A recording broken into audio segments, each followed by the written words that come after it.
Bueno, vamos a comenzar con la siguiente parte, que es sobre, vamos a tratar de explicar matemáticamente el, el concepto de difusión y establecer los fundamentos de la misma.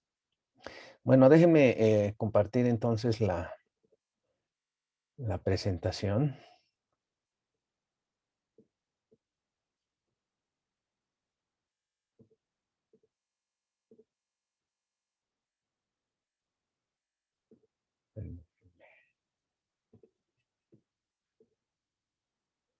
Ok,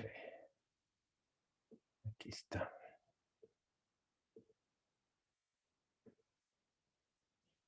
Bueno, entonces esta parte se llama movimiento browniano, caminatas aleatorias y el fundamento de la difusión. Eh, ok, esto de movimiento browniano se debe a Robert Brown, un para variar, ¿verdad? De por allá de Reino Unido, botanista y médico escocés. em, quien en 1827 observó el movimiento aleatorio de granos de polen bajo microscopio. Claro, polen suspendido en agua. Si ustedes se fijan en la fecha, creo que por ahí de 1830 o 25 nació Fick. O sea, esto tuvo lugar antes de la teoría de difusión que estableció Fick, ¿verdad? Bueno, pues en aquel momento, como ya, ya hemos mencionado, no había una teoría atómica desarrollada, había algunas nociones o principios y una disputa muy fuerte, ¿no? Entre la teoría atómica y aquellos que no pensaban que fuese de gran mérito o que existiera.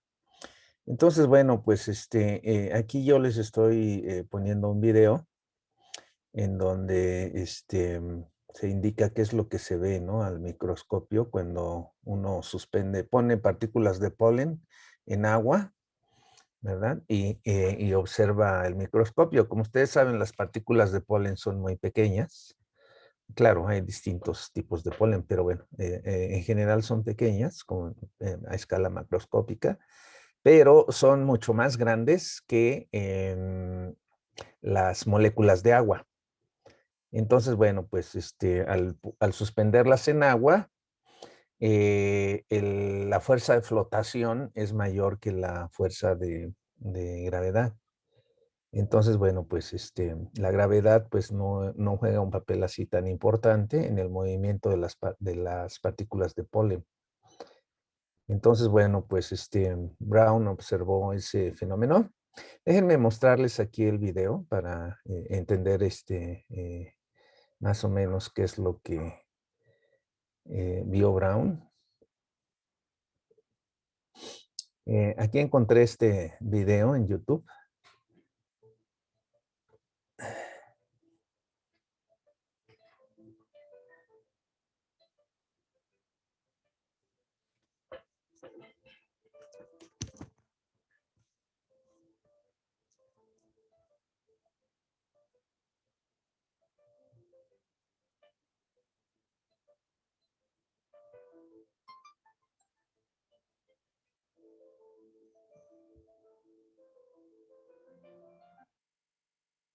Bueno, miren, es un video un poco rápido.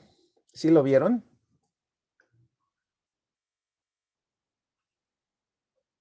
Sí, doctor, pero Es un poquito rápido, déjenme repetirlo. Al principio se ve pues como que un acercamiento muy grande con las partículas. A ver.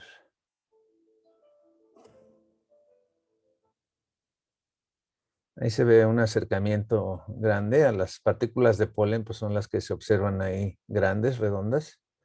Y ya es una visión un poquito más alejada.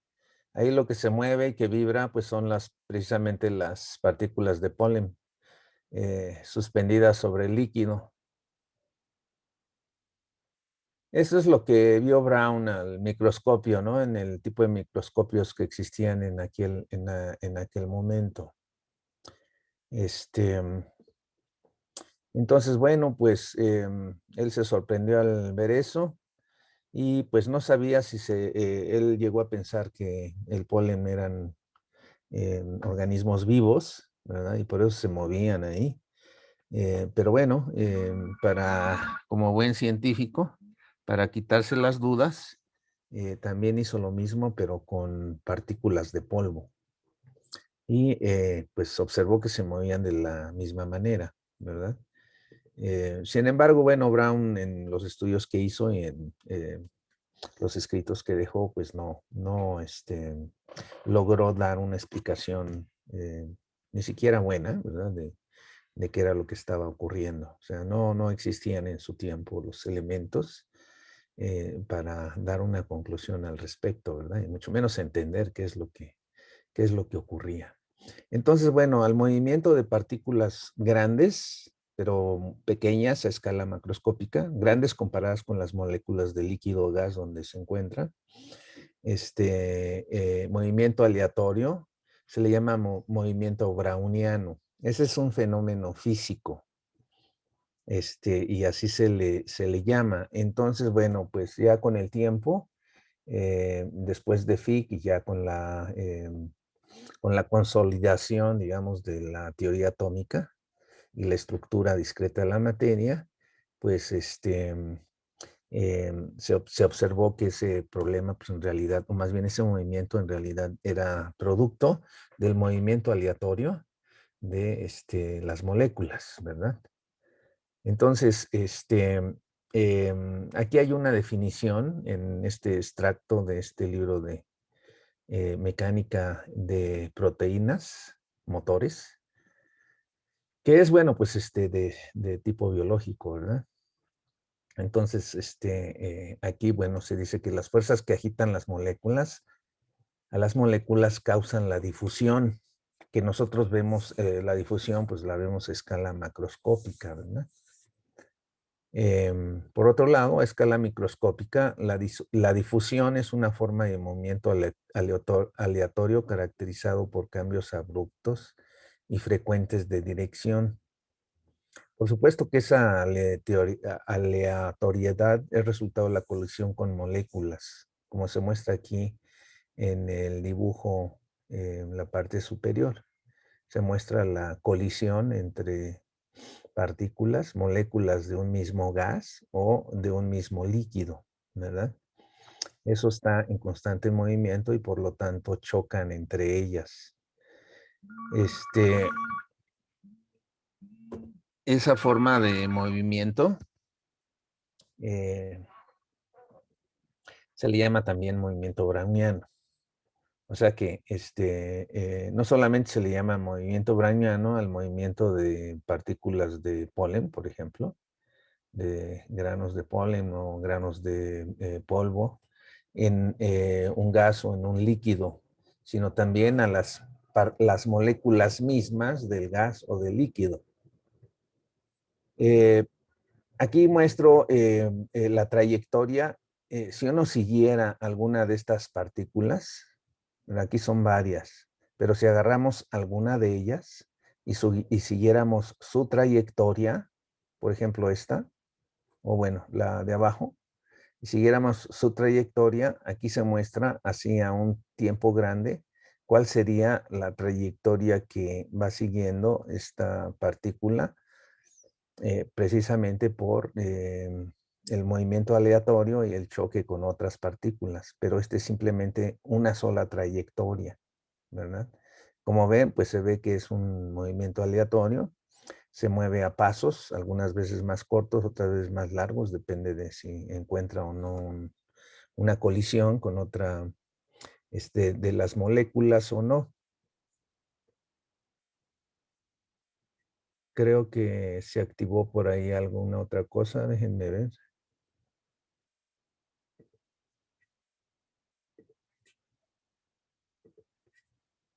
Creo, sí que es acá que lo dejé abierto, lo que les había mostrado anteriormente.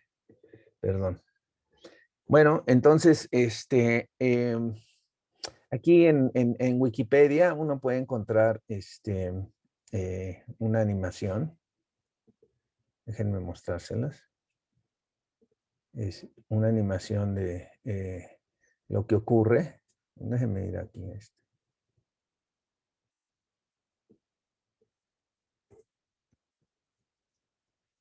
Sí lo ven, ¿verdad? El amarillo representa una partícula grande que puede ser una de polvo o una de polen, y las chiquitas negras son realmente las moléculas que definen al líquido o al gas. Entonces, bueno, pues ahí se ve cómo la colisión de las partículas pequeñas con la grande hacen que se mueva la grande. Entonces, bueno, una partícula de polen pues sigue ese movimiento browniano, también es un movimiento aleatorio. Y si ponemos pues varias partículas amarillas juntas, pues van a, en la escala macroscópica, pues se van a ver como otra sustancia, ¿verdad? Y se va a ver como una sustancia que se está difundiendo en la sustancia solvente, que en este caso es un líquido.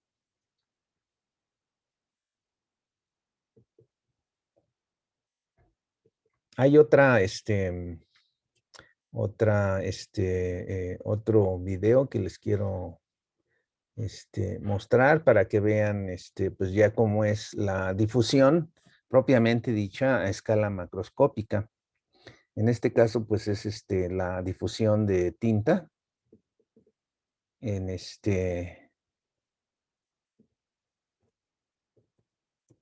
de tinta en agua. Nada más que como esto es en Pinterest, me está pidiendo mi correo electrónico. ¿Sí han visto esa página de Pinterest? O Pinterest. Sí, doctor, tiene muchas utilidades esa Hay aplicación. muchas cosas ahí. Pues bueno, pues aquí está cómo se difunde una gota de tinta en agua caliente por un lado y en agua fría por el otro.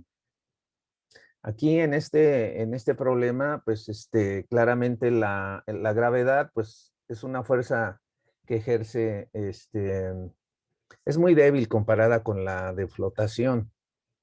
Entonces predomina pues precisamente el movimiento aleatorio molecular sobre la tinta, no tanto la gravedad, ¿verdad?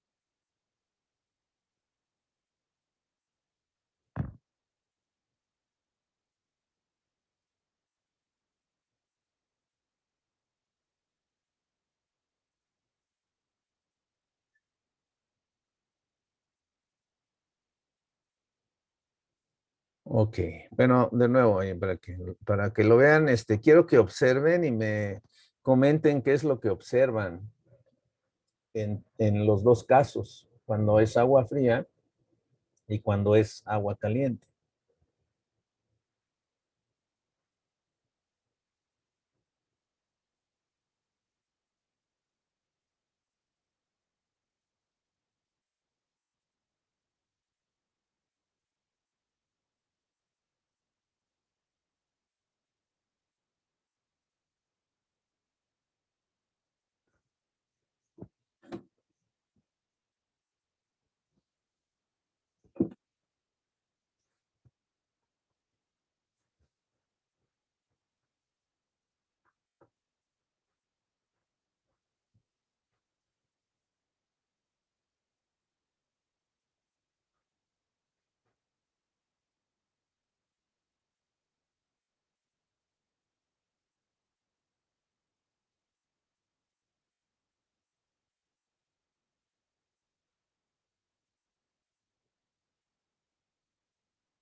Ok, voy a salirme.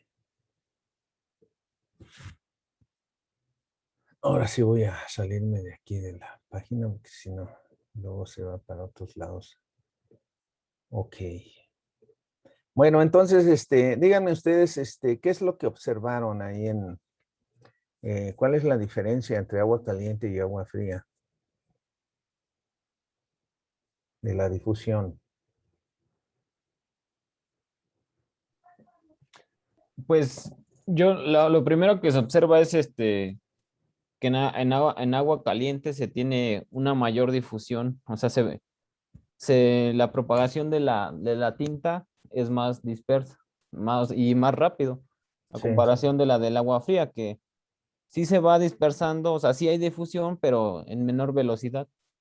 Y sí bueno, hay. o sea, esto es algo muy importante porque lo dice bien ahí claro que se debe a que se tiene agua caliente, entonces como hay presencia de calor, pues hay más, se excitan las partículas o las moléculas de la tinta con el agua y entonces eso hace que se dé el más rápido, pues, la difusión. Y eso precisamente es lo del coeficiente de difusión, ¿no? Que involucra la temperatura, ¿no? Y Exacto. decía las notas anteriores que a mayor grado, a mayor temperatura, pues mayor difusión. Ujú. Sí, exactamente. ¿Qué ocurriría si, a ver, vamos a hacer una suposición, suposición, que obviamente no se cumple en la realidad, que pudiéramos llevar el agua a temperatura del cero absoluto? Ya no sería agua, ¿verdad? Ya sería un sólido. De hecho, al 0 grados en condiciones ambiente, se vuelve hielo, ¿no? De cualquier forma, sobre hielo sigue habiendo difusión, ¿no? Un ejemplo, pues, son los raspados famosos que les ponen ahí la miel de sabor y se colorea, ¿verdad? Se sigue coloreando. Pero ¿qué pasa si pudiéramos seguir bajando la temperatura hasta el cero absoluto? ¿Qué pasaría?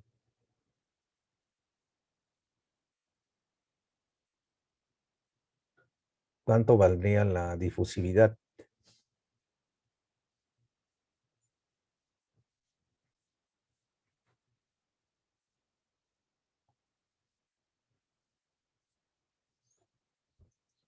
A ver, Yasmín, Jessica, Eduardo, Ramón. Doctor, o sea, entonces en ese caso se estamos suponiendo que como o sea, bueno, es una suposición, ¿no? El caso ideal que tenemos la temperatura, esta de, ¿cómo? La temperatura absoluta, y entonces el coeficiente de difusión sería constante, ¿no? Y eso ya nos hace coincidir con lo que hizo este Fick para deducir su ley, ¿no? Que él tomaba el medio difusivo constante, ¿no? Bueno, la difusividad, estrictamente hablando, no es constante. Se considera constante cuando hay No, no, condiciones de ajá, no, temperatura iguales, ajá, ¿verdad? perdón, me equivoqué, perdón, ese es lineal. Bueno, aumenta linealmente Ajá, exactamente. con ciertas características, con la concentración, por ejemplo, ¿no? Es lo que demostró Graham. Sí, sí, doctor, sí. Suponiendo que la temperatura es constante y que el medio en el que ocurre la difusión es homogéneo, es el mismo en todas direcciones. Este, entonces, bueno, pues así es. Si varía la temperatura, obviamente aumenta la difusividad, de acuerdo a una expresión que vimos por ahí, ¿no? La vez anterior. Em, ¿Sí se encuentra Yasmín?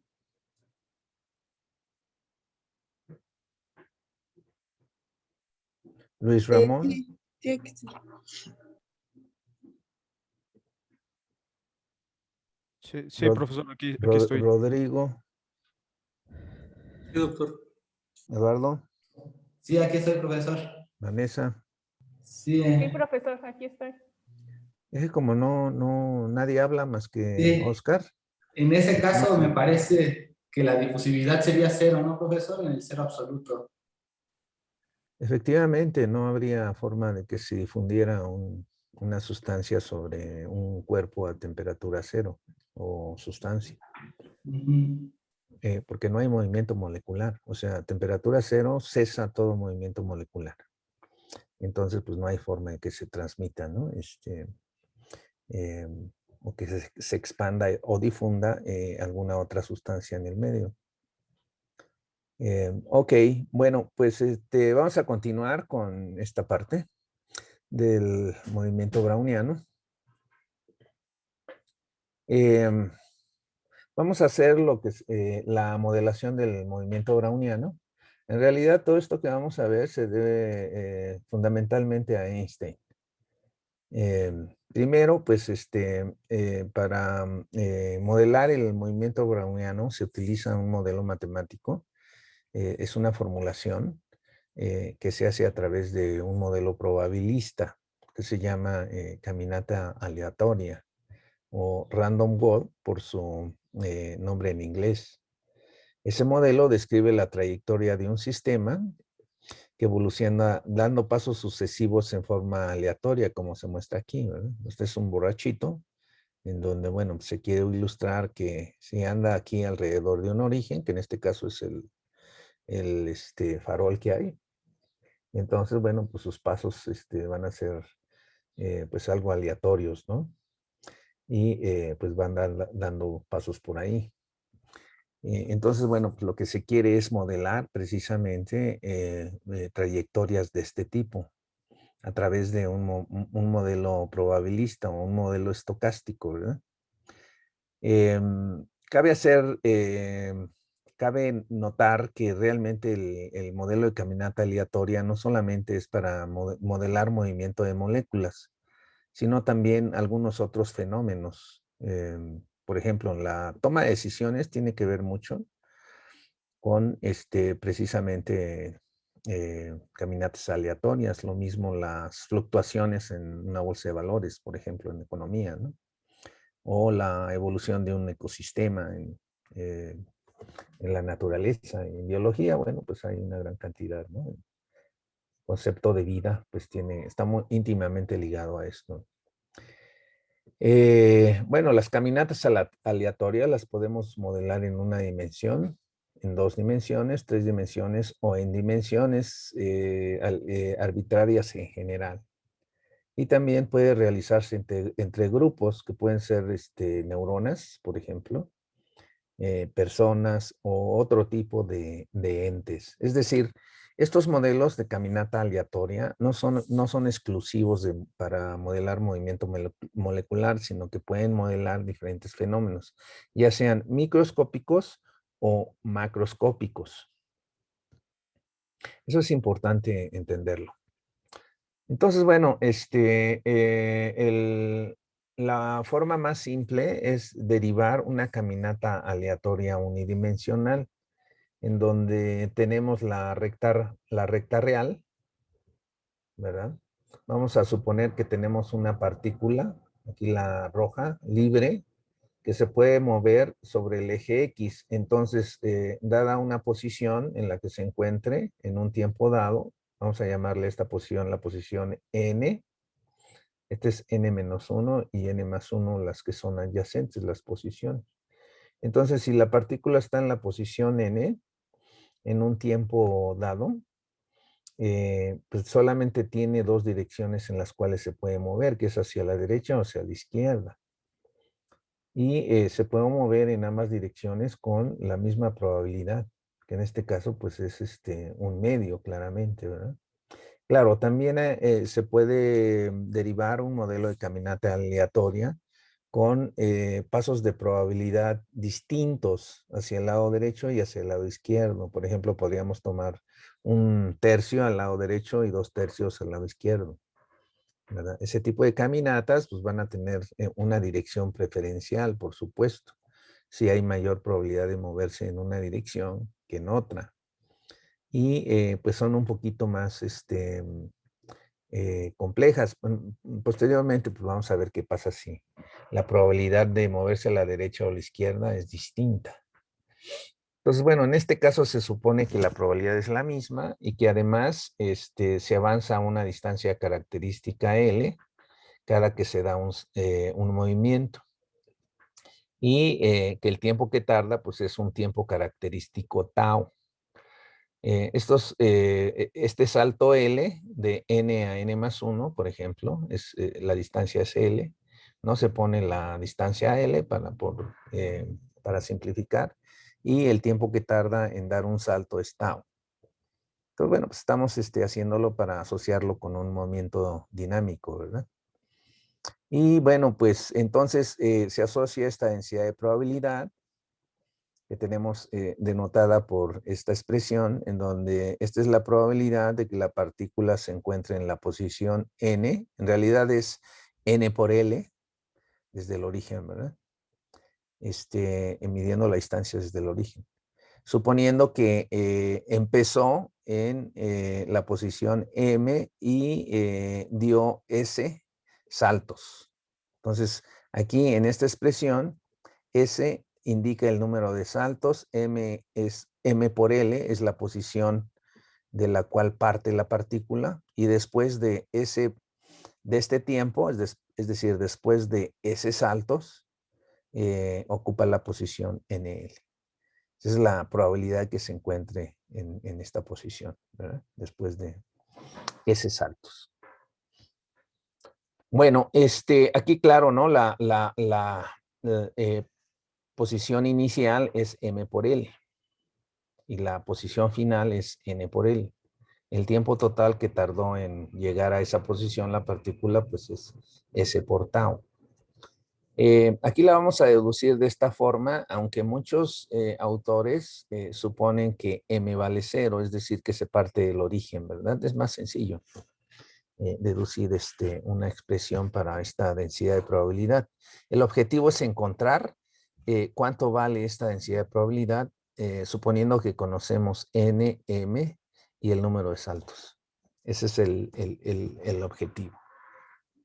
Y entonces, bueno, yo aquí les voy a presentar, hay muchas formas de hacerlo, pero bueno, les voy a presentar una forma que a mí me parece un poco intuitiva, no sé si a ustedes también les pueda parecer así, pero se ve este problema como un problema, o se identifica como un problema de volados.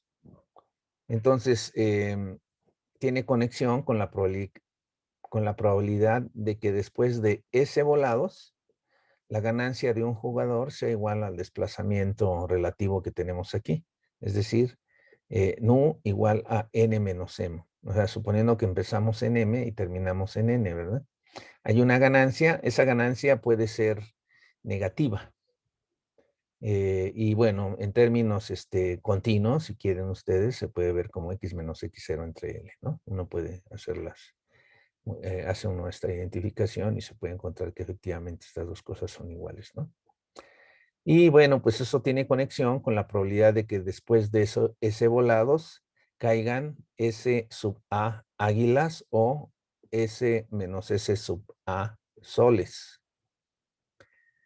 Y esa probabilidad pues tiene una distribución binomial. Entonces la probabilidad de que tengamos un número determinado de águilas, dado que tenemos S volados, pues es la combinación, ¿verdad? De S objetos, bueno, esta binomial, ¿no? O no sé cómo le llaman a este coeficiente, sí es el coeficiente binomial, ¿verdad? Por el producto de probabilidades, ¿verdad? Que tengamos águilas o que tengamos soles. Y entonces, bueno, pues desarrollando obtenemos esta expresión que si hacemos la identificación correcta es igual a la probabilidad que queremos calcular. Y entonces, bueno, pues para poder trasladar esta expresión binomial en términos de saltos, que como tenemos en nuestro modelo de caminata aleatoria, pues lo único que tenemos que hacer es la identificación entre volados y desplazamientos. Entonces, bueno, pues el número total de volados, pues es el número de águilas más el número de soles. Y pues ya habíamos dicho que la ganancia del jugador, pues es n menos l. No, eso es lo mismo que el número de águilas menos el número de soles, ¿verdad? Si despejamos de esta dos igualdades, si despejamos SA y S sub S y los sustituimos acá en esta expresión, pues lo que vamos a obtener es que S sub A es S más nu entre 2 y S sub S es S menos nu entre 2. Bueno, recuerden que, en otras palabras, fíjense, si sumamos aquí S con nu, pues se me va a anular el número de soles y nada más me va a quedar 2 veces el número de águilas. Entonces la suma de esas dos cantidades es 2 veces el número de águilas. Bueno, análogamente, si restamos ambas cantidades, S menos nu, no sé en qué orden está, si es S menos nu, pues se van a anular el número de águilas y me va a quedar nada más el de soles. Por lo tanto, pues vamos a tener esta cantidad, ¿verdad? Y bueno, sustituyendo la expresión anterior, lo que vamos a tener es que ya la probabilidad en términos de saltos, en términos, es decir, de la caminata aleatoria, dado ese saltos, partiendo de la posición M, se llega a la posición N con esta probabilidad, ¿no? Que se muestra aquí, que es binomial.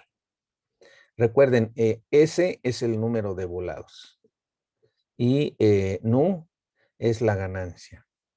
Si partiéramos del origen, a lo mejor es bueno pensarlo de esta forma, si partiéramos del origen, entonces nu sería el número de águilas, ¿verdad?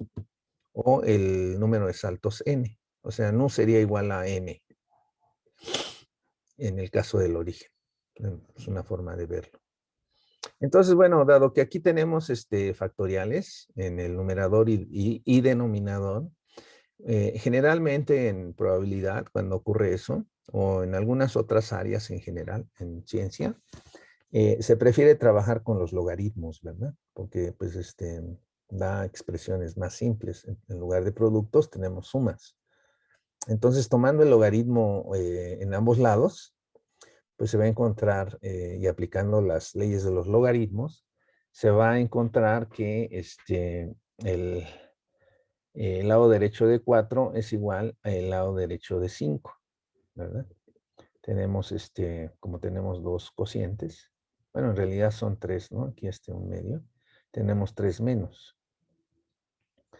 Y el numerador es el logaritmo de ese factorial.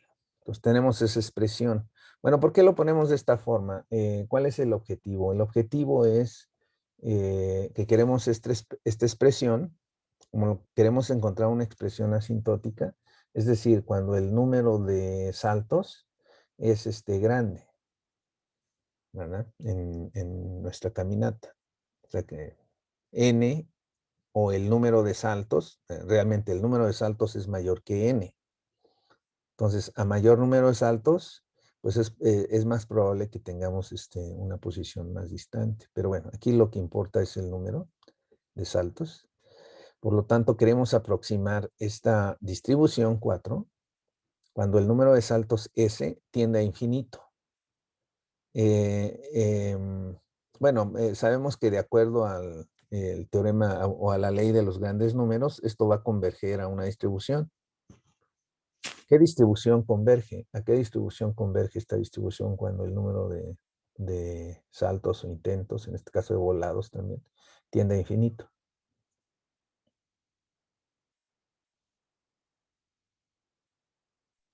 A la normal. Tiene que converger a una distribución normal. Efectivamente, aquí ya nos podríamos saltar todo, ¿verdad? Y decir, ok, esto converge a la distribución normal. Bueno, habría que ver cuáles son los parámetros de esa normal, ¿no? Dependiendo de la binomial. Debe de haber alguna fórmula. Entonces, bueno, pues aquí lo que vamos a hacer, pues va a ser hacerlo algebraicamente. Vamos a aproximar estos logaritmos de factoriales, usando la fórmula de Stirling. Entonces, la fórmula de Stirling es esta fórmula que estoy poniendo en azul y que en la tarea les estoy pidiendo que la demuestren. Esta es una fórmula muy importante. En su libro, Feller demuestra esta expresión. Hace incluso una tabla ahí, comparando el numerador con el denominador. ¿Verdad? Se puede comparar en lugar de comparar el numerador con el denominador, pues se puede comparar k factorial con esta expresión, ¿verdad?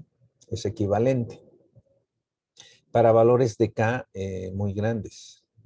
Entonces, bueno, pues se puede hacer una tabla con diferentes valores de k y Feller en su libro clásico de teoría de probabilidades, el primer tomo, creo que son 2 tomos, demuestra que para valores de k no tan grandes, cada uno de los dos lados, sorprendentemente, pues son muy similares, ¿verdad? No difieren mucho. Incluso si k es del orden de, pues no sé, 5 o 10, ¿no? Es muy aproximado. Entonces, bueno, pues haciendo aproximaciones, pues debe de encontrar que el logaritmo de k factorial debe de ser igual a k logaritmo de k menos k. O sea, obsérvense que se está despreciando este término. Este término de 2πk raíz cuadrada es mucho menor que estos, o sea, juegan un papel mucho más fuerte los dos últimos términos, ¿no? Más bien. Entonces, bueno, pues basta con hacer esta aproximación para valores de k grandes. A eso se le llama una aproximación asintótica. Entonces, podemos usar esta fórmula en azul cada que encontremos el logaritmo de el factorial de una cantidad. Entonces, bueno, pues aquí tenemos 3 logaritmos de factoriales. Entonces hay que aplicar esa fórmula a esas 3 expresiones. Y lo que nos va a quedar, pues es que, entonces la primera expresión va a ser el logaritmo de s menos s. Bueno, s multiplicado por el logaritmo de s menos s es lo que me dice la fórmula, ¿verdad? Pues es la constante que ya teníamos. Y claro, hay que aplicarlo a esto. Me va a quedar s más no entre 2 por el logaritmo de s más no entre 2. Y lo mismo acá. Entonces, menos la cantidad correspondiente. Bueno, aquí yo ya no estoy poniendo todas las operaciones, ¿verdad? Bueno, aquí sí, ¿no? Es esta cantidad la que aproxima el logaritmo natural de s más no entre 2 factorial. Y esta otra es la que aproxima el logaritmo natural de s menos no entre 2 factorial. Donde ya no estoy haciendo las cuentas minuciosamente es en la siguiente igualdad. Si uno realiza álgebra y aplicas propiedades de logaritmos, el logaritmo en cociente, pues es la resta de logaritmos. Cancelando términos, uno va a llegar a la expresión del medio, en donde, bueno, siempre vamos a mantener el logaritmo de la suma y el logaritmo de la resta. Eso es lo importante. Y el primer logaritmo es el logaritmo de eso. Y bueno, a su vez, aquí se puede factorizar s en este logaritmo, en los dos logaritmos se puede factorizar s y va a quedar s por 1 más no entre s. Y de nuevo se aplican propiedades de logaritmos y se hace álgebra para simplificar y al final nos va a quedar esta expresión que es pues una expresión más compacta, ¿verdad? Y además simétrica, si ustedes ven.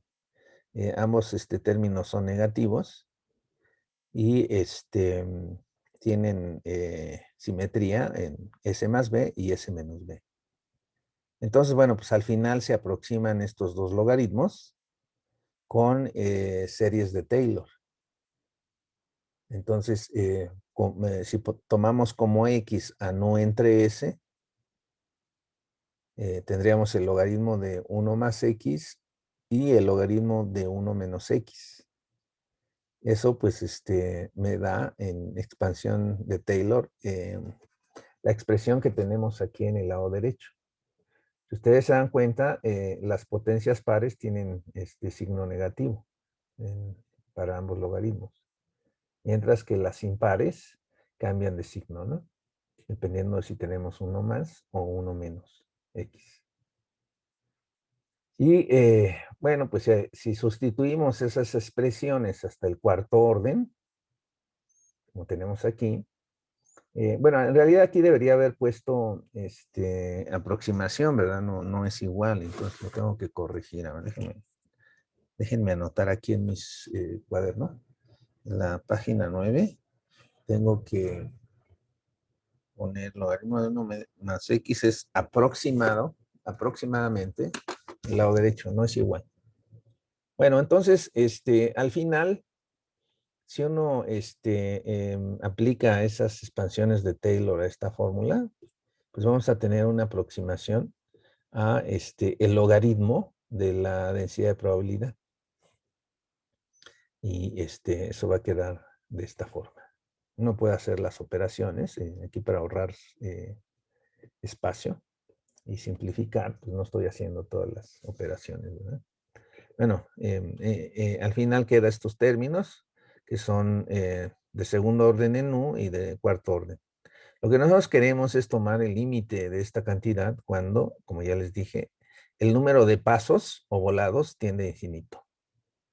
Entonces, en ese caso, pues el término que está en la ecuación 7, el último término, S al cubo, pues va a tender mucho más rápido a 0 que el primero, ¿verdad? Entonces, bueno, pues se desprecia el término de orden cuarto en nu y nos quedamos simplemente con el primer término, menos nu cuadrada entre 2s.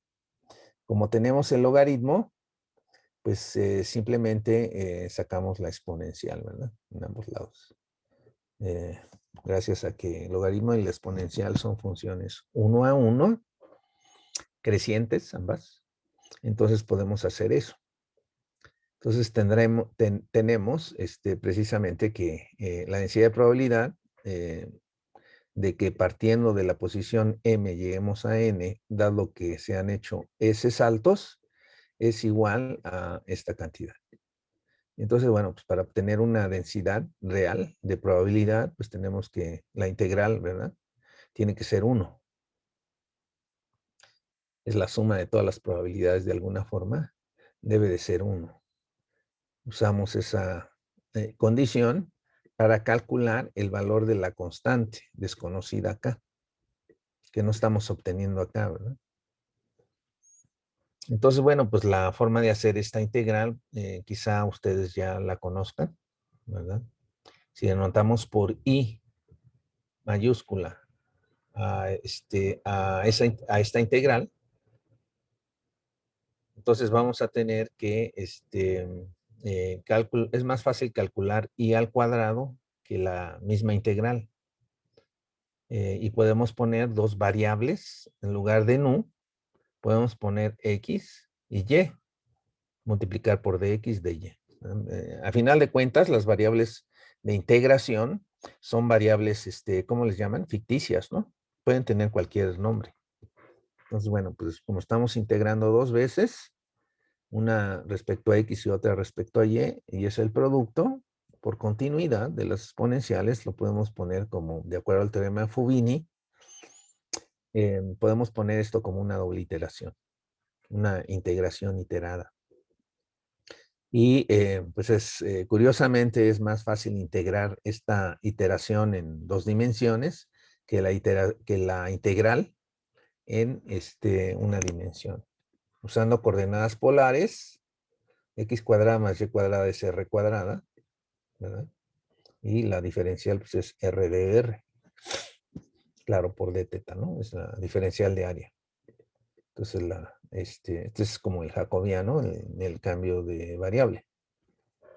Pues al integrar, pues vamos a obtener que la integral de d teta pues es 2pi y la otra integral de al menos r cuadrado 2sr es s nada más.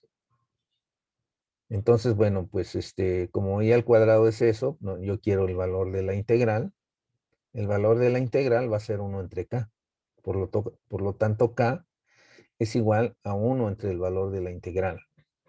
Entonces tendríamos 1 entre la raíz de 2pi s. Ese es k. Y bueno, pues si sustituimos aquí en 8, pues lo que vamos a obtener va a ser precisamente lo que andamos buscando, ¿no? Es la expresión para la densidad de probabilidad, que viene dada en esta forma. Si ponemos, recordamos que nu es igual a n menos m, pues me va a quedar esta densidad de probabilidad. Y en particular, si ponemos, por ejemplo, que la partícula parte del origen, entonces m vale 0. Y tendríamos nada más e a la menos n cuadrada entre 2s. Pero claro, aquí la varianza pues es s, ¿verdad? Bueno, pues este resultado fue encontrado por Einstein en 1905 en el desarrollo de su teoría de movimiento browniano. De hecho, el artículo en donde él publicó este resultado tiene mucho más citas que aquellos artículos en donde él desarrolla la teoría de la relatividad. Creo que Einstein es más famoso por eso, ¿no? Por la teoría de relatividad, que por su trabajo acerca del movimiento browniano. Pero bueno, dado que el movimiento browniano y la difusión en general son fenómenos que pues ocurren en todos lados en la naturaleza y son pues vamos a decir, fundamentales para muchas áreas y muchos investigadores, bueno, pues obviamente tiene mucho más peso en la comunidad científica este trabajo que hizo Einstein, que el que hizo acerca de la relatividad. Aunque bueno, aquí él tiene más alcance, ¿no? Bueno, entonces, fíjense, esta es la distribución de probabilidad desde el punto de vista microscópico, ¿verdad? Considerando las caminatas aleatorias en moléculas, que son objetos pequeñitos. Entonces, bueno, pues si uno quiere relacionarlo en forma macroscópica con la difusión, pues basta con recordar que esta nu, que es la ganancia, en el caso de un jugador, pues es la distancia relativa, ¿verdad? Que ha avanzado la partícula cuando partió de la posición x0 y llegó a la posición x. Y L, pues es el tamaño de los saltos. Y recordar que el tiempo que tardó la partícula en llegar a esa posición, con esa probabilidad, es S por tau, ¿verdad? Y bueno, pues ya anteriormente, a ver, no sé si ya lo habíamos visto o no, la difusividad es distancia al cuadrada entre 2 tau. De cualquier forma lo vamos a ver un poco más adelante, esta relación, porque la difusividad se define de esta forma, con la teoría de Einstein.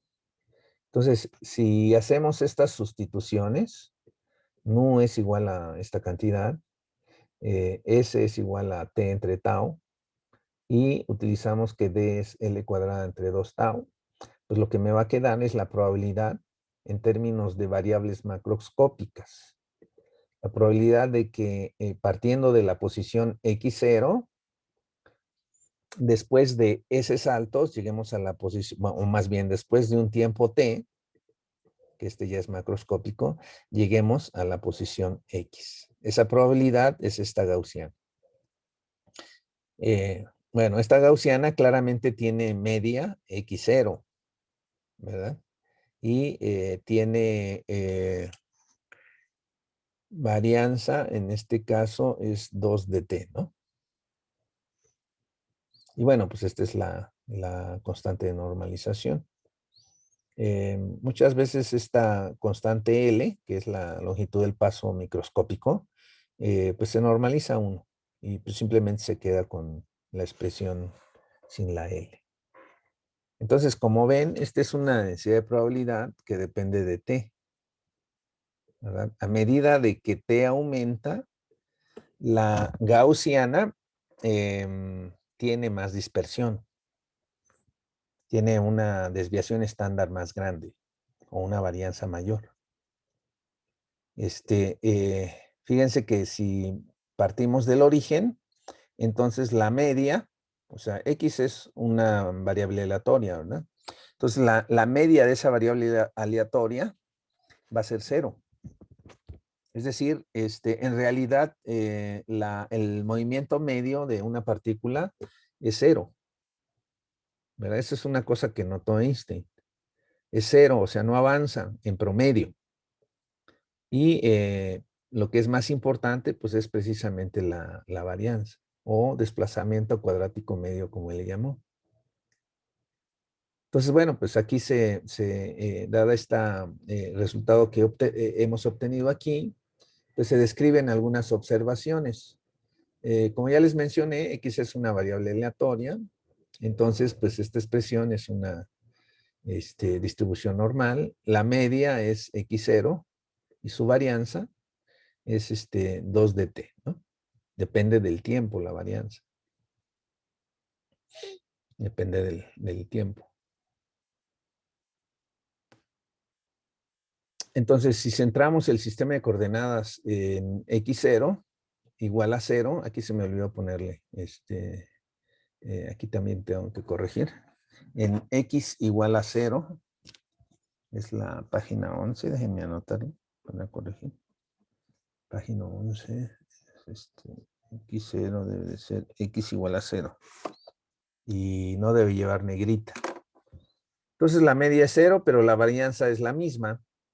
Es decir, la varianza no varía independientemente de cuál sea la posición de inicio de la partícula.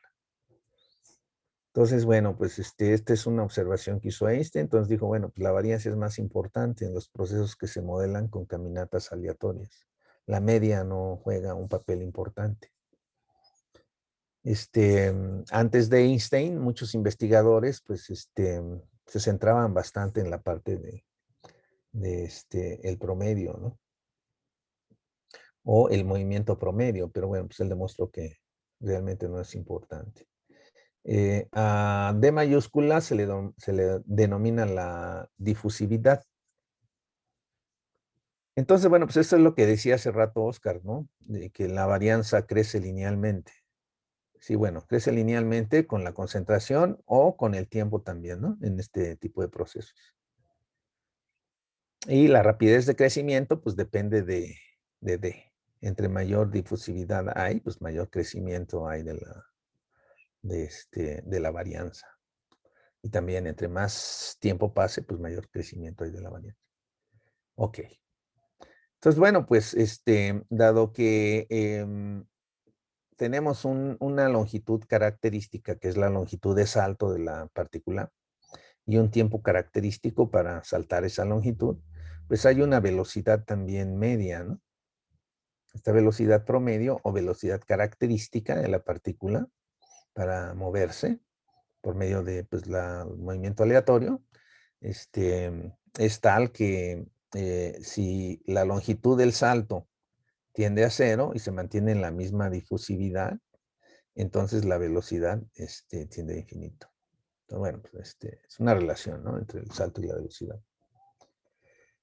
Y bueno, la última observación es que el análisis anterior se puede generalizar a 2, 3 o n dimensiones de manera directa. Si en lugar de denotar la posición por X, la denotamos por un vector de posición R, aquí debería poner R0, también lo voy a cambiar, ahí es página 11. para ser consistente, en lugar de X0 negrita, tengo que poner R0 negrita, ¿no? Una posición inicial. Entonces, bueno, pues en ese caso se encuentra que la varianza, que se denota de esta forma, o desplazamiento cuadrático medio, va a ser 2dt en el caso de una dimensión, pero multiplicado por el número de dimensiones, ¿verdad? Y esto es porque r cuadrada, pues es la suma, ¿no? De las coordenadas al cuadrado. Entonces, el desplazamiento total es la suma de los desplazamientos individuales cuando se eleva al cuadrado, es la suma de desplazamientos individuales al cuadrado, ¿no? Estamos en la geometría euclidiana y por lo tanto, pues se cumple el teorema de Pitágoras. Entonces, bueno, pues dada esta suma, pues uno puede efectivamente ver que la varianza, si aquí ponemos en lugar de r cuadrada esta suma, y cada una de las componentes de la suma tiene esta varianza, pues entonces va a ser n veces la que tenemos acá, ¿no? Eso se puede demostrar. De hecho, en la tarea les dejo un ejercicio ahí para que efectivamente demuestren que en el caso de n dimensiones, en el caso de 3 dimensiones, tendríamos 6 en lugar de 2, ¿no? Y bueno, este es el trabajo de Einstein, digamos, en una dimensión, que es muy simple de explicar y que se generaliza fácilmente al caso de n dimensiones. Vamos a ver un poquito más después acerca de esta generalización a n dimensiones. Pero bueno, pues la siguiente parte es ver qué relación tiene todo esto con el problema de difusión, ¿verdad? Y bueno, pues la segunda parte que vamos a ver hoy es la conexión con la difusión. No sé si tengan antes de eso alguna pregunta de lo que hemos visto.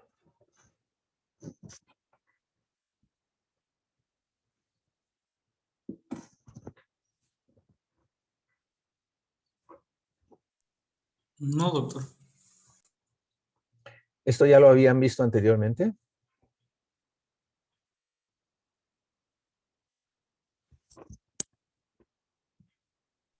No, en mi caso no, doctor, y la verdad se me hace muy interesante cómo lo podemos modelar desde el punto de vista con estadística, ¿no? Porque al final de cuentas ya le metemos una distribución al movimiento y eso es muy...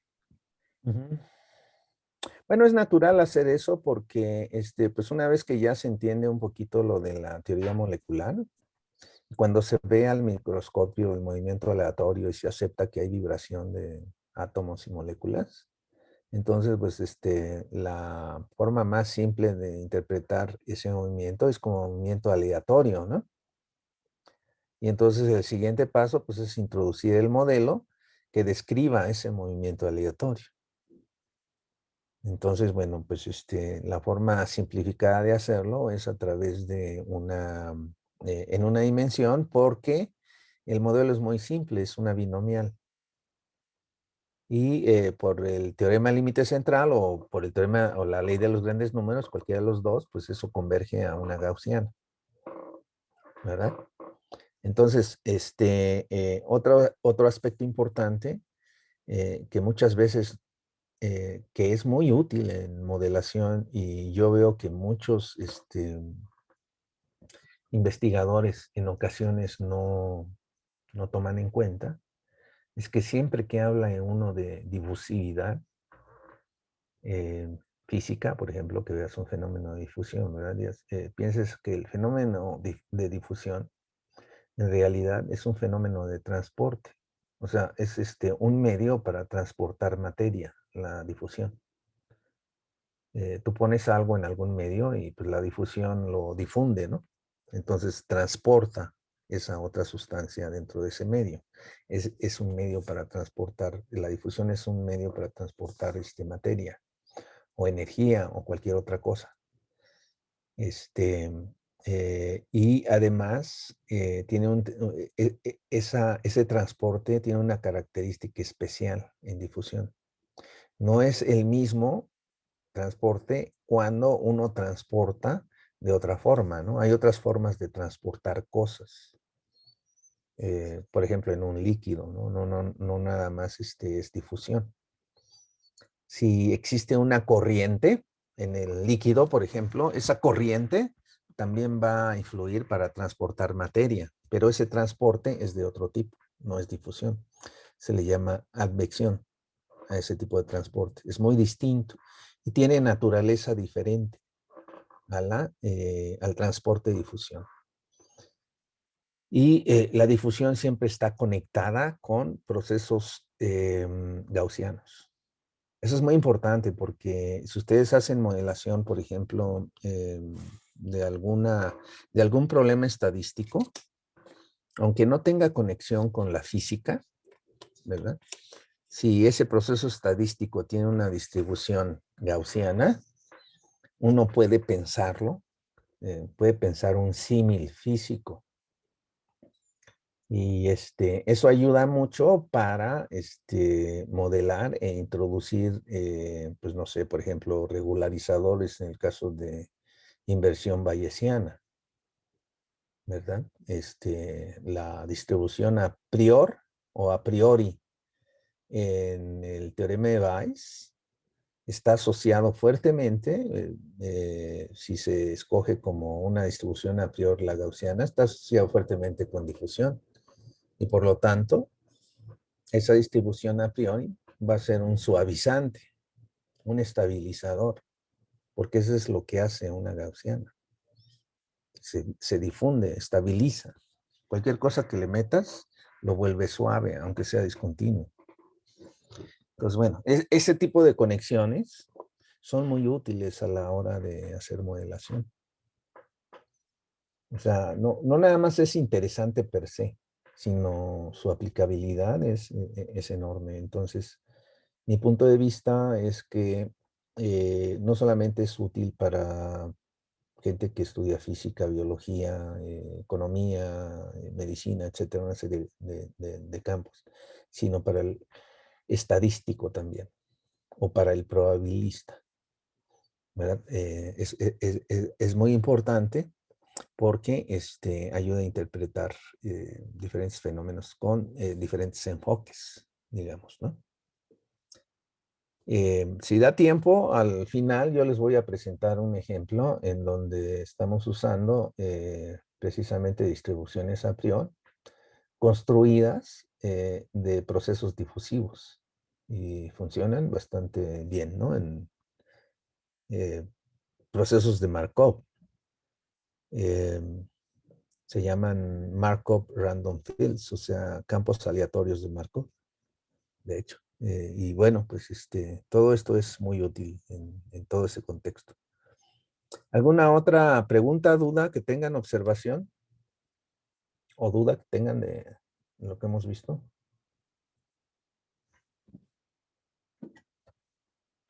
Sí, doctor, yo tengo una duda. Esa regularización que mencionó tiene que ver con la regularización de Tijono. Exactamente. Ah, muy Sí, bien, gracias. sí, todo está conectado. Regularización de Tijonov, en el caso de el teorema de Bayes y inversión estadística está conectado con la distribución a priori. Y si la distribución a priori es gaussiana, entonces pues, lo que está haciendo es regularizando con precisamente un proceso difusivo. Las tres cosas tienen conexión. Como les digo, si nos da tiempo, les voy a presentar un ejemplo de un trabajo reciente que hizo un chico de maestría, hizo la maestría conmigo, aplicando precisamente este tipo de conceptos para encontrar buenos regularizadores y diferentes formas de hacerlo. ¿Alguna otra duda, jóvenes? ¿Inquietud, pregunta? No sé.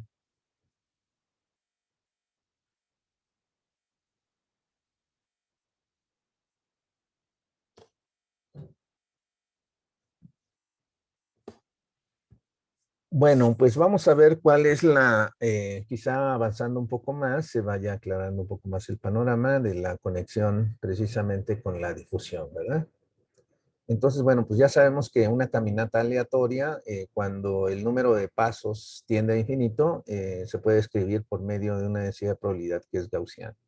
Entonces, ahora lo que vamos a ver es que esta gaussiana que acabamos de encontrar acá, esta que acabamos de encontrar aquí, realmente resuelve la ecuación de difusión.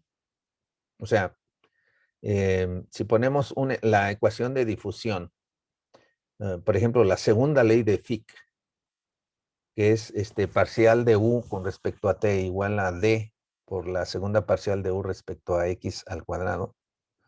Entonces, esta expresión resuelve esa ecuación. Bueno, pues vamos a ver cuál es la conexión y que efectivamente así es. Entonces, bueno, la clave para establecer esa conexión es otra vez la caminata aleatoria, ¿verdad? Cómo está construido el modelo. Esta densidad de probabilidad me indica que la probabilidad de que la partícula llegue a la posición n, si partió de la posición m, que aquí no se muestra, puede ser cualquier posición que esté por ahí cerca, en S pasos, en S saltos, ¿verdad? Entonces, pero para que una partícula llegue a la posición n, pues como los saltos son de una longitud fija, L, pues tiene que haber llegado antes, en un tiempo previo, ya sea a la posición n más 1 o a la posición n menos 1. Entonces, para llegar a n, primero la partícula tuvo que haber estado en alguno de las posiciones adyacentes a n menos 1 o n más 1, ¿verdad? Entonces, bueno, pues es decir, tuvo que haber ocurrido que la partícula se encontrara en n más 1 o en n menos 1, ¿verdad? Y que además llegara a esa posición n más 1 o n menos 1 en s menos 1 saltos. ¿Están de acuerdo? Entonces, en s menos 1 saltos, la partícula se encuentra en n menos 1 o en n más 1, para que en el siguiente salto llegue a n. Bueno, pues estas son esas probabilidades, ¿no? Y claro, también esa partícula debería haber empezado en m en ambos casos, en cualquiera de los dos, ¿verdad? Entonces, bueno, pues la probabilidad de que ocurra que la partícula llega a n en ese paso, pues es la suma de estas dos probabilidades, ¿verdad? Multiplicadas por un medio, porque pues esa es la probabilidad de ir de n más 1 a n y de n menos 1 a n. ¿Sí está claro este paso?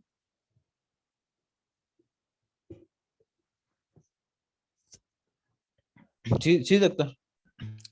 O sea, eso es claro, ¿no? Y bueno, pues esto lo hizo notar Einstein, precisamente.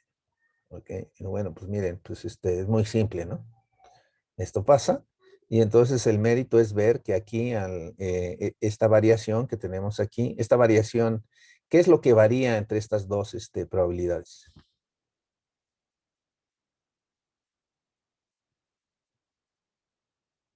Si lo queremos ver en términos físicos, digamos, ¿no? Varía la posición, ¿no?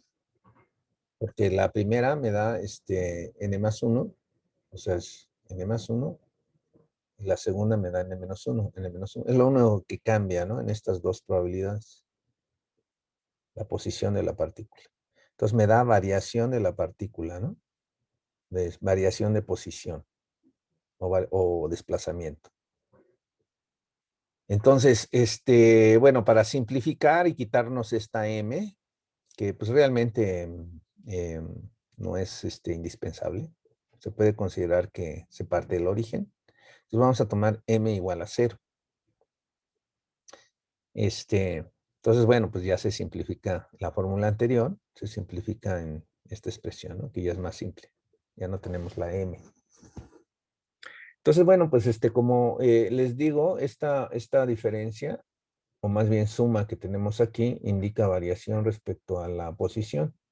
Entonces, para introducir variación respecto al tiempo, este fue uno de los, pues no sé, una genialidad, ¿no? Se resta a ambos lados la probabilidad de que en S-1 saltos la partícula llegue a la posición N. Entonces, si restamos esa cantidad de la expresión anterior, pues vamos a tener esta diferencia. Y aquí, pues también vamos a restar lo mismo. Pero como ambas están en un medio, factorizamos un medio, aquí, y restamos menos 2 veces eso, ¿verdad? Entonces, bueno, pues aquí, si ustedes observan, aquí tenemos la posición de la partícula en n+1, en n y en n-1 al tiempo, bueno, cuando hay s-1 saltos. Y en el lado izquierdo tenemos la partícula en la posición n en 2 tiempos distintos o en 2 saltos diferentes, s y s-1. Entonces, el lado izquierdo, aquí esto es lo importante que hay que notar. El lado izquierdo indica variación respecto al tiempo, ¿sí? Porque son S-1 saltos y S saltos. Recuerden, cada salto lleva un tiempo tau, un tiempo característico, tau. Y por otro lado, en el lado derecho se indica variación respecto de la posición, porque el número de saltos es el mismo, es decir, el tiempo es el mismo, es S-1 por tau. Y lo que varía es la posición de la partícula, n+1, n y n-1. ¿Qué les dice? ¿Qué les dice la diferencia en el lado izquierdo? ¿Cómo lo podían, si estuviéramos trabajando con variables macroscópicas y continuas, qué sería esta diferencia en el lado izquierdo? ¿Con qué lo podrían identificar? Díganme, ¿con qué derivada? Si fuera un proceso continuo.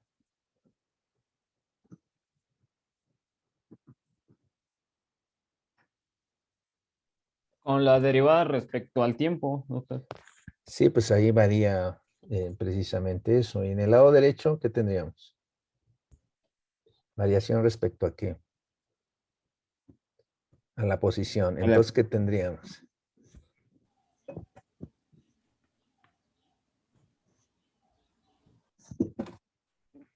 Ya lo podríamos expresar como en términos de gradientes y...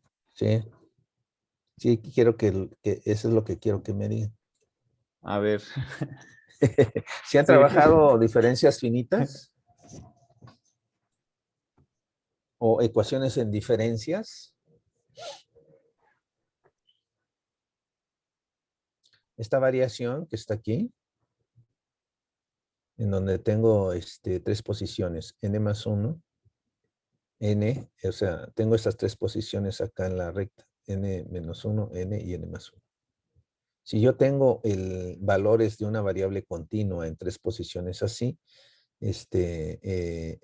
eso que representa una variación en la dirección de X, ¿no? De la posición. ¿Representa una primera derivada o una segunda derivada?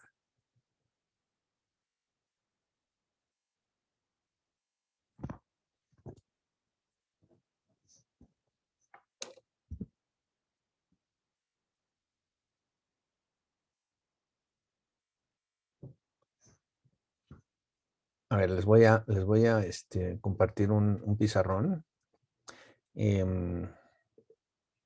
para explicarles un poquito más lo que les quiero preguntar y de paso hacer notar por qué es importante saber otras cosas. O sea, no nada más lo que a uno le interesa con más fuerza, ¿verdad? Sino también otras cosas. Miren, supongan, yo quiero ver eso como un fenómeno continuo, ¿verdad? Porque a final de cuentas lo vamos a conectar de esa forma.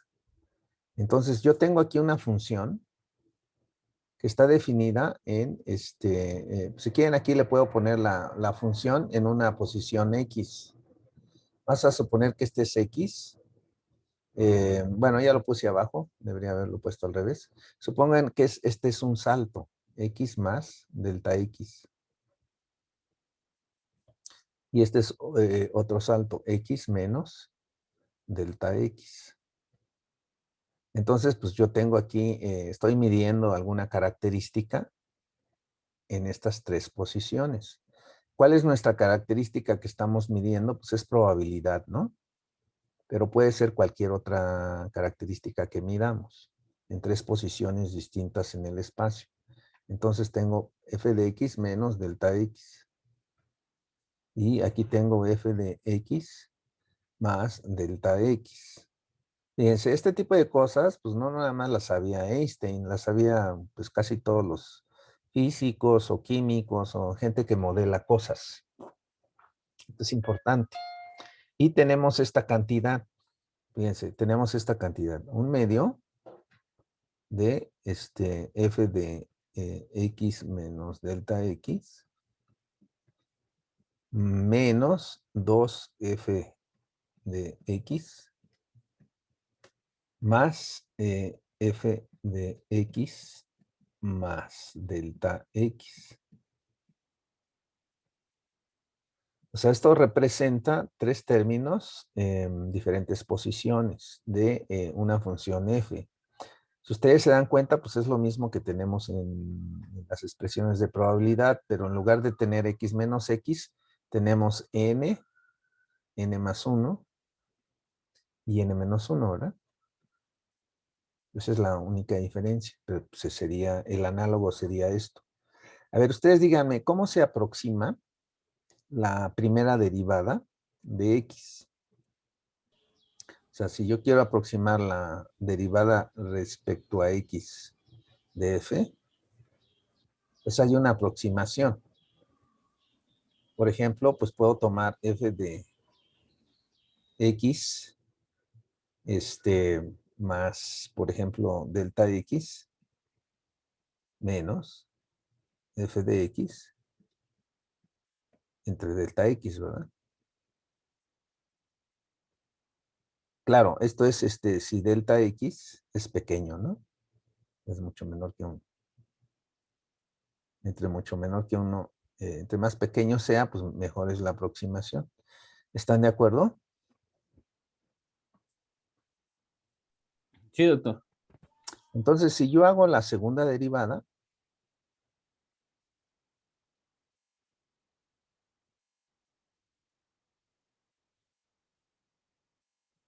¿esto qué me da?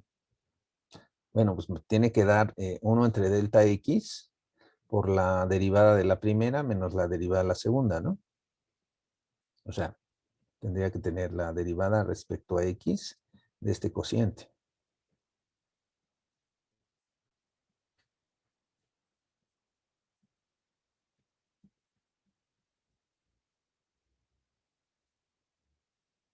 Así. A su vez, por la derivada, pues es aditiva. Entonces tendríamos 1 entre delta x, es una constante, por la derivada respecto a x de, pues de f en x más delta x, menos 1 entre delta x, 1 entre delta x por la derivada respecto a x de f de x. Bueno, me voy a ir para acá arriba. Ya se me acabó el espacio. Entonces, bueno, pero a su vez esta derivada le aplico la misma regla. En lugar de x, ahora tengo x más delta x, por lo tanto voy a tener, bueno, aquí debería haber tomado diferencias centrales realmente, para que me dé esto. Déjenme repetirlo con diferencias centrales.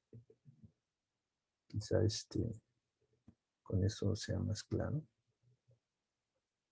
En las diferencias finitas, pues son aproximaciones de derivadas que convierten ecuaciones diferenciales en ecuaciones en diferencias. Es importante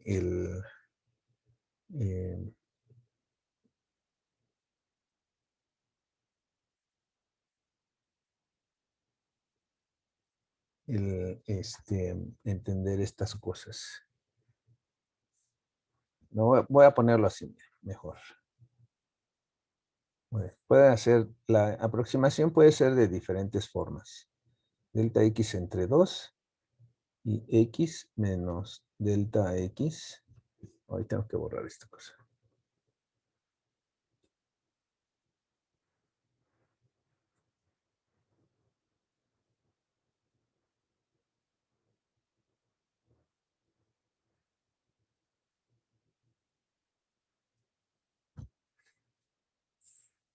Ok, menos delta X entre 2. O sea, también es válido aproximar la derivada de esta forma, ¿verdad? ¿Qué es lo que estoy haciendo? Estoy aproximando la primera derivada con valores aquí en medio, ¿verdad? Este sería X más delta X entre 2, este punto. Y este otro acá sería X menos delta X entre 2. Entonces estoy aproximando la derivada en X con una diferencia de derivadas simétricas, ¿no? Más bien de valores simétricos de así. ¿Ok? Entonces, si hago la segunda derivada, pues tengo que aplicar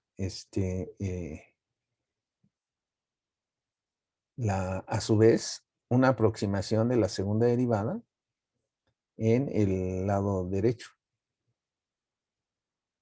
Aquí la voy a hacer grande.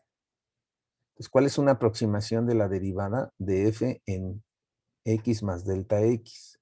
Bueno, pues es hacer la diferencia del valor en x más delta x menos la diferencia en x y dividirlo entre la distancia, que es delta x. Entonces, ¿qué tendría? Tendría f de x más delta x menos f de x entre delta x. Bueno, acá tengo delta x, ¿no? Esa sería una aproximación a la derivada en x más delta x, que es este punto. ¿Ok? Estoy tomando los dos contiguos, x más delta x y x. Y luego, la derivada de f en x menos delta x es la derivada aquí. Lo voy a aproximar como la diferencia de f en x menos f en x menos delta x entre delta x, que es la distancia. Entonces tendría f de x menos f de x menos delta x entre delta x. ¿Ok? Entonces, esta es una aproximación con diferencias a la segunda derivada. A final de cuentas, déjenme irme para acá arriba. Si uno simplifica, ¿eso qué va a ser igual?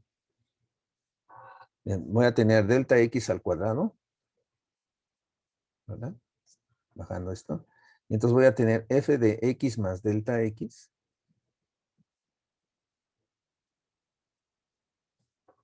menos f de x es menos 2 veces f de x.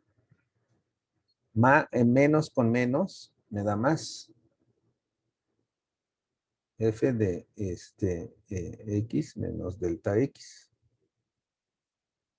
O sea que esta expresión que tengo aquí es una aproximación a la segunda derivada. O sea, la segunda derivada en x es aproximadamente una cantidad si delta x es pequeño. ¿Eso en qué se parece a esta cosa que está aquí?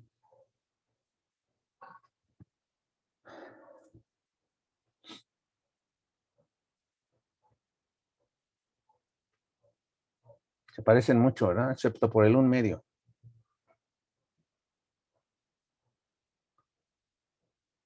Entonces, bueno, pues eso es lo que les quiero hacer notar. Cuando ustedes vean el valor de una función en diferentes valores de x, delta x, x y menos delta x, automáticamente eso se puede ver como una aproximación a una segunda derivada.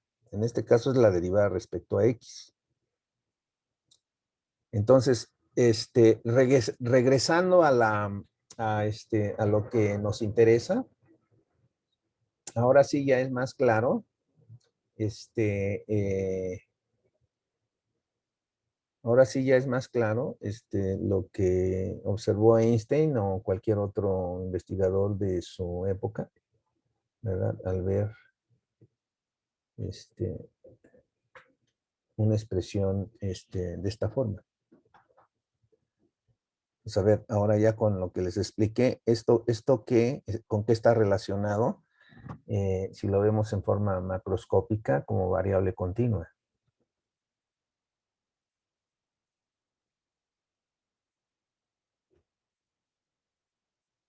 Pues con la segunda derivada Respecto a la respecto a la posición. posición. Ujú.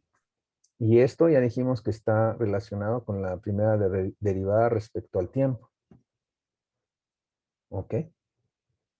Entonces, bueno, pues como ven, es la ecuación de difusión. Pero en forma discreta. Bueno, pues entonces o sea, un modelador inmediatamente se da cuenta de eso, ¿no? De que aquí hay relación entre variaciones espaciales y variaciones temporales. Eso es muy importante en modelación. Entonces, bueno, aquí es precisamente en donde Einstein mete la difusividad. Dice, ok, pues ya tengo variaciones en espacio, variaciones de tiempo. Entonces, bueno, pues déjenme meter entonces la difusividad que dijimos que era L cuadrada entre 2 tau. Y entonces, bueno, pues un medio, pues es precisamente un medio que tengo aquí. ¿Ok? Y al meter D, observen que si uno sustituye aquí D, les va a dar L cuadrada entre 2 tau. Se va a eliminar la L cuadrada y también el tau. Y me va a quedar, pues precisamente esta relación que tenía anteriormente, ¿verdad? Entonces, bueno, pues aquí es donde interviene la difusividad al meter la longitud característica al cuadrado y 2 veces el tiempo característico. ¿Ok? Entonces se obtiene esta ecuación 11, que es análoga a la anterior. Entonces, bueno, pues para hacerlo más formal, esto que les acabo de comentar, para una interpretación macroscópica, pues recordemos que L pues es la longitud característica, es la delta X. Tau es el tiempo característico de un salto, es delta T. Y si estamos en la posición NL o N delta X, pues es la posición X, y estamos en el tiempo T, después de ese saltos, pues es igual a S por delta T o tau. Entonces, esta probabilidad, si se ve en forma continua, se puede hacer la expansión de Taylor hasta el segundo orden. Aquí lleva término menos porque estamos expandiendo respecto a T. Y entonces, pues, como estamos empezando en T y vamos a T menos delta T, pues tenemos un menos aquí, ¿no? En donde el término segundo orden está evaluado en un tiempo intermedio, ¿verdad? De acuerdo a entre T menos delta T y T, de acuerdo a la expansión en series de Taylor. Por lo tanto, si hacemos la resta de P de X de T menos P de XT menos delta T y dividimos todo entre delta T, como se observa aquí, pues me va a quedar esta cantidad, estos términos con signo contrario y divididos entre delta T. Pues este es el primer término y este es el segundo término, ¿verdad?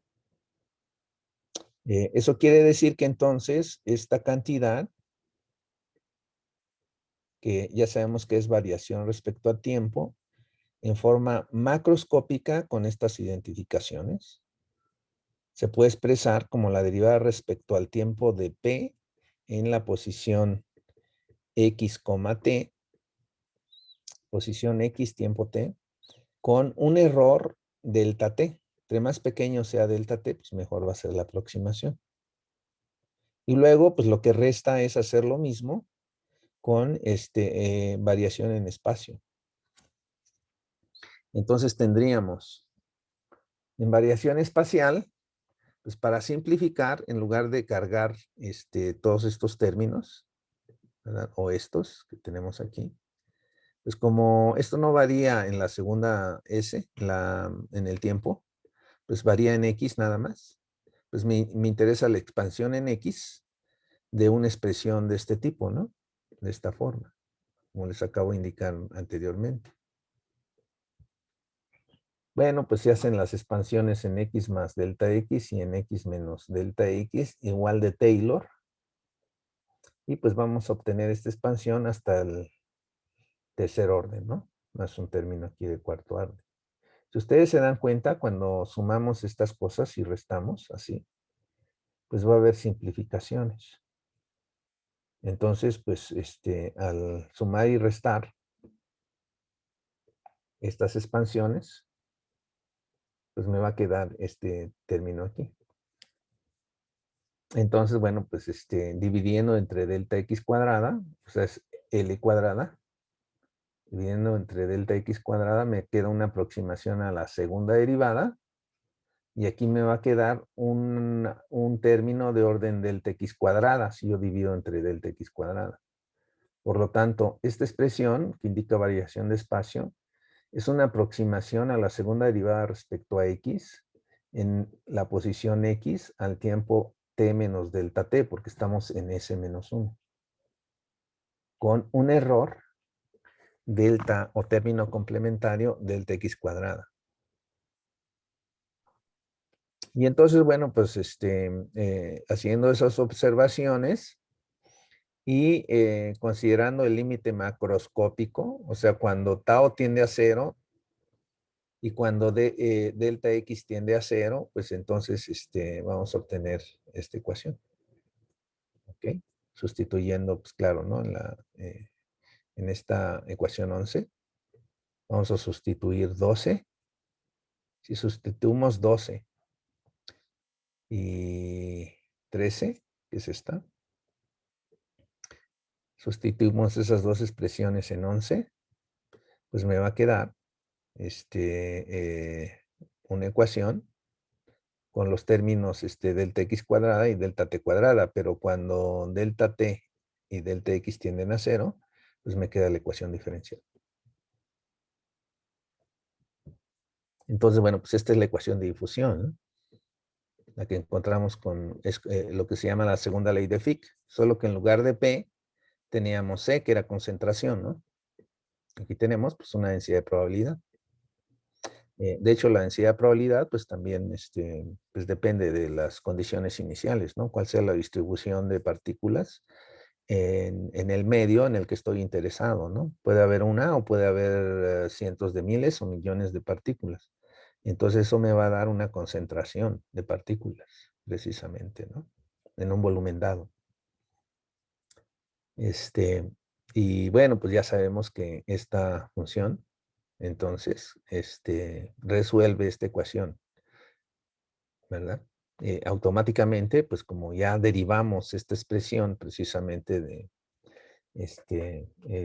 caminatas aleatorias, y esta densidad es la que describe precisamente esa caminata aleatoria, entonces debe resolver esta ecuación diferencial, ¿no? A esta función, que ya se puede ver en forma continua, x y el tiempo, esta función se le llama la solución fundamental de la ecuación de difusión. Y bueno, pues eso fue precisamente lo que utilizó Einstein en su teoría. ¿Ok? Estableció la conexión entre caminatas aleatorias, densidades de probabilidad y la difusión. Esa es la parte matemática, digamos, ¿no? De la teoría de Einstein. La parte física es esa parte. Ya después usó estas propiedades que acabamos de ver para derivar otras expresiones o propiedades físicas de la materia. ¿Alguna duda? Doctor, nada más yo sí me quedé con una duda en la lámina anterior. Sí. Ahí en la última línea que dice que la parcial de P más el término de orden de delta T, Ujú. ese término está absorbiendo al, al término de la segunda parcial anterior, ¿no? Sí, Ah, perfecto, ok. sí, aquí está, mira. Es este. Lo que pasa es que estamos restando a esta PXT, le estamos restando la que está en el lado derecho. Sí, Y luego estamos dividiendo entre delta T. Entonces, si restas estas dos y divides entre delta T, hay que dividir aquí entre delta T. Nada más te queda entonces la parcial. Y hay que dividir el término de segundo orden entre delta T. Entonces te queda delta T entre 2 por el término, la derivada de segundo orden. Bueno, suponiendo que la función es, pues no es algo feo, o sea que su segunda derivada parcial es acotada ah, ok, en la región donde te encuentras, que es lo ok. que cumplen las funciones suaves, ¿no? Son acotadas. Ujú.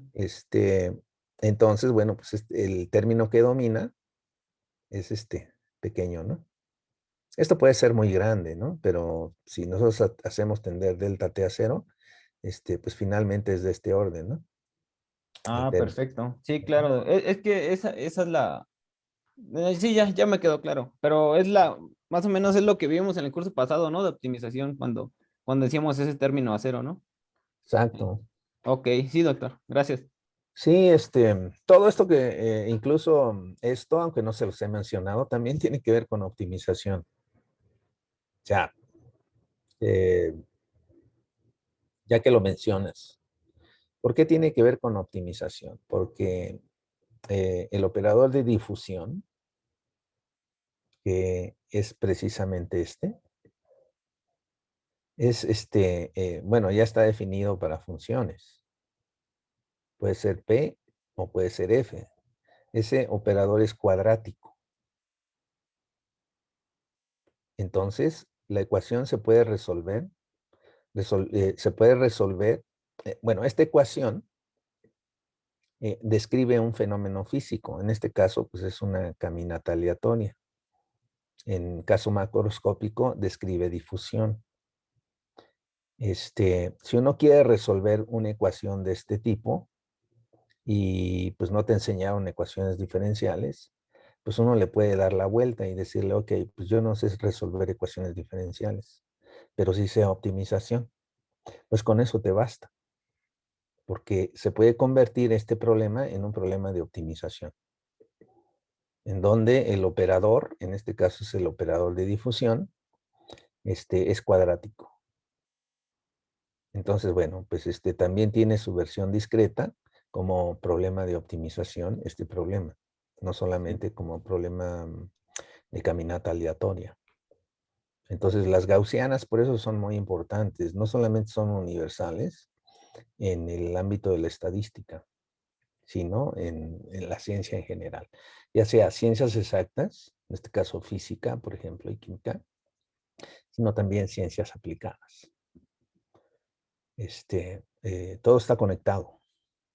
Lo que pasa es que, pues, por la forma en cómo está la educación, como están pues, los programas, a nosotros nos enseñan las cosas desconectadas, todas desconectadas, ¿no? Todo se desconecta, ¿no? La matemática se desconecta de la física, etcétera, ¿no? Y dentro de los mismos temas, también todo está desconectado, lo discreto con lo continuo, lo aleatorio con lo determinista, etcétera. Pero en realidad hay una interdependencia de todas las cosas. Y eso es lo que yo espero que al final del curso ustedes logren ver, o por lo menos visualizar así de pasadita, ¿no? Que se den cuenta que todo está conectado. ¿Alguna otra duda?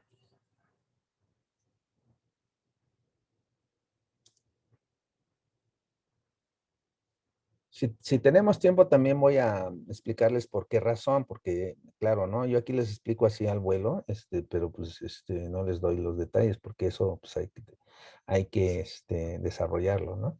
Quizá en la última semana, en la cuarta. Ya les voy a dar cuestiones generales, ¿no? ¿Alguna otra duda, pregunta, observación?